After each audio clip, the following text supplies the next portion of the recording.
perdebatan Banten itu, karena memang yang saya debat ini nasab daripada Ba'alawi, dan Ba'alawi memiliki persatuan di Indonesia namanya Rabita Alawiyah. Kita ingin tahu bagaimana Rabita Alawiyah mempertahankan dari nasab mereka yang sudah diakui berpuluh-puluh tahun, bahkan ratusan tahun. Tapi Rabita Alawiyah sendiri tidak datang.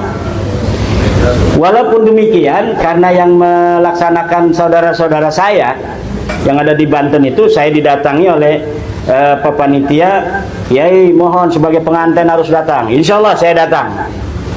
Tetapi kemudian saya mendapatkan surat dari para kesepuhan yang mendukung tesis saya, baik dari Banten, dari Jawa Tengah, Jawa Timur. Kemudian hasil istikharah beberapa kiai yang mendukung tesis saya dengan sembunyi-sembunyi, kiai khas, dikirimkan oleh saudara saya Said Zulfikar. Kiai, ini hasil istikharah dari para kiai sepuh. Kiai tidak boleh datang ke Banten. Nah, ketika itu pula langsung Kiai siapa di Cirebon, Kiai Abbas Buntet mengadakan acara dadakan. Malamnya, siang saya di UIN, malamnya harus ceramah di Cirebon. Kemudian siangnya dijadwalkan untuk bertemu dengan Keraton Kanoman, juga keraton yang lain Mertasinga, dan kiai-kiai di Cirebon. Akhirnya di pertemuan di pesantren Balerante di Cirebon dengan perwakilan dari Kanoman dan Mertasinga. Nah, jadi itu beberapa alasan. Alasan yang lainnya, kata kiai itu dalam suratnya itu, kalau Rabita Alawiyah tidak datang, nanti kiai akan diadu domba dengan sesama anak bangsa yang bukan dari kalangan Rabita Alawiyah dari Ba'alawi. Dan kebetulan yang menjadi salah satu pembicara dari tim mereka itu adalah Kiai Qurtubi itu. Ya. Kiai Qurtubi, ada Ustadz Wafi, ya. Nah, jadi kan itu orang-orang kita. Nanti kita kayak zaman Belanda diadu domba antar anak bangsa, kemudian mereka enak-enakan. Walaupun di situ ada Habib Hanif Alatas, kalau saya masih manggil Habib, karena Habib itu ciri-ciri dari Hadramaut, bukan ciri-ciri sebagai keturunan Nabi. Itu sudah ada penegasan bahwa mereka tidak mewakili daripada Rabita Alawiyah. Kalau tidak mewakili Rabita Alawiyah, apapun keputusan, kesimpulan dari diskusi ilmiah itu tidak akan ada konsekuensi apapun terhadap Rabita Alawiyah. Lalu untuk apa adanya diskusi itu? Kalaupun misalnya tidak langsung kesimpulan, kalau dengan Rabita Alawiyah dengan santai, ini manuskrip saya pakai PowerPoint, kemudian coba diteliti bareng-bareng, kan enak.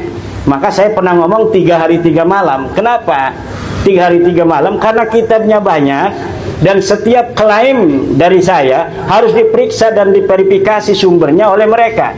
Kemudian setiap bantahan mereka dari kitab apa, nanti saya verifikasi. Nggak bisa langsung tiktok langsung selesai. Nggak bisa. Satu sumber mereka, misalnya mereka ini membantah dari tesis saya, ini ada kitab manuskrip yang belum dicetak. 1 lembar kami dapatkan, ini fotonya, kita teliti. Mana lembaran awalnya? Mana lembaran akhirnya? Mana titik mangsanya? Siapa selama ini yang memegang? Dari nushah tahun berapa dia itu menyalin? Kemudian ada nggak data pembanding manuskrip ini dengan sumber lainnya? Disebutkan tidak oleh manuskrip yang lainnya? Kalau tidak, itu bisa jadi manuskrip palsu. Manuskrip palsu itu bisa dibikin zaman sekarang itu. Kertasnya kertas tua misalnya, kita butuh kertas 100 tahun yang lalu, itu masih ada di toko-toko loa. Kertas 100 tahun lalu kita bisa ada di toko loa. Kemudian kita tulis dengan gaya-gaya tahun tua dan lain sebagainya. Dan ini pernah terjadi. Saya telusuri algoritma dari beberapa kitab yang ditahqiq oleh kalangan mereka, terjadi interpolasi, penyisipan kalimat yang tidak ada dalam manuskrip, kemudian dalam versi cetak kalimat itu ada, dan kalimat itu berhubungan dengan sejarah mereka. Bagaimana kita untuk bisa mempercayainya kalau misalnya kita hanya debatan begini, diskusi dalam waktu yang singkat untuk menarik kesimpulan yang seilmiah mungkin? Maka kita memerlukan waktu. Setiap ada bantahan, maka kita harus periksa dari mana itu mereka mendapatkan manuskrip. Kemudian kita telisik manuskripnya ini tahun berapa terakhir ditulis. Kemudian disalin dari manuskrip tahun berapa sampai nushah pertama, manuskrip pertama itu ditulis oleh pengarangnya. Ini perlu sanad dan riwayat. Dan inilah yang membutuhkan waktu. Dan kalau mereka sudah siap itu, saya siap dengan tim untuk berdiskusi dengan santai untuk menemukan hakikat. Dosa loh mereka itu kalau misalnya kita punya dalil bahwa mereka sudah tidak terbukti secara ilmiah pustaka sebagai turun Nabi, lalu tanpa dalil apapun mereka masih mengakui diri mereka sebagai seorang keturunan Nabi. Dosa itu tuh. Setiap kebenaran yang tumbuh di tengah-tengah sebuah doktrin tertentu akan pasti menimbulkan friksi.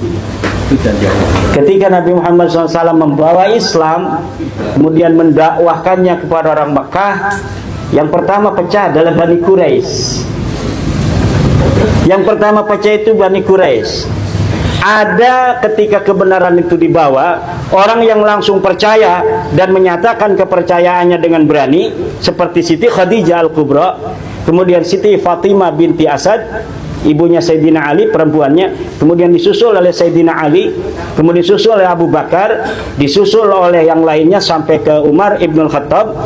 Ada yang dia percaya, tapi dia karena sebagai pimpinan tidak langsung untuk mengatakan dia percaya, karena untuk mengimbangi dari yang belum percaya itu. Kalau dia sebagai pimpinan, contohnya adalah Abi Thalib. Abi Thalib itu percaya kepada Nabi Muhammad. Bahkan dalam tradisi kita, Syekh Nawawi begitu kuat membela Abi Thalib bahwa dia mukmin. Walaupun dalam hadis sahih dikatakan Abi Thalib adalah kafir, tetapi Syekh Nawawi Tanara Al-Bantani dalam kitabnya Tafsir Munir menyatakan dengan tegas Abi Thalib adalah mukmin. Kemudian saya dalam kitab saya Al-Fiqratun Nahdiyah bikin satu pasal sendiri tentang Abi Thalib bahwa dia adalah mukmin. Begitu pula Syekh Zaini Dahlan menyatakan Abi Thalib mukmin. Dalam tafsir Jalalain kafir. Dalam Sahih Bukhari kafir itu Abu Thalib. Tetapi kita memiliki pandangan yang berbeda berdasarkan dari apa yang telah dilakukan oleh Abi Thalib. Berdasarkan hadis-hadis pembanding selain hadis Bukhari yang kita temui, maka saya menyatakan dengan tegas Abu Thalib dengan laqab radhiyallahu anhu. Taradinya saya pakai radhiyallahu anhu, menandakan bahwa saya percaya bahwa Abu Thalib itu adalah seorang mukmin. Dia tidak menyatakan di hadapan orang-orang Mekah bahwa dia percaya kepada Nabi Muhammad. Itu bukan karena dia tidak percaya kepada ponakannya ini seorang nabi, tapi untuk menjadi istilahnya pelindung Nabi Muhammad dari serangan keluarganya yang tidak percaya. Saya husnudzon pada PBNU demikian juga. Kalau PBNU husnudzon kepada nasabah Alawi berdasarkan Safinatun Najah yang katanya barokah, maka saya husnudzon kepada PBNU juga demikian. Seperti Abi Thalib terhadap Nabi Muhammad sallallahu alaihi wasallam.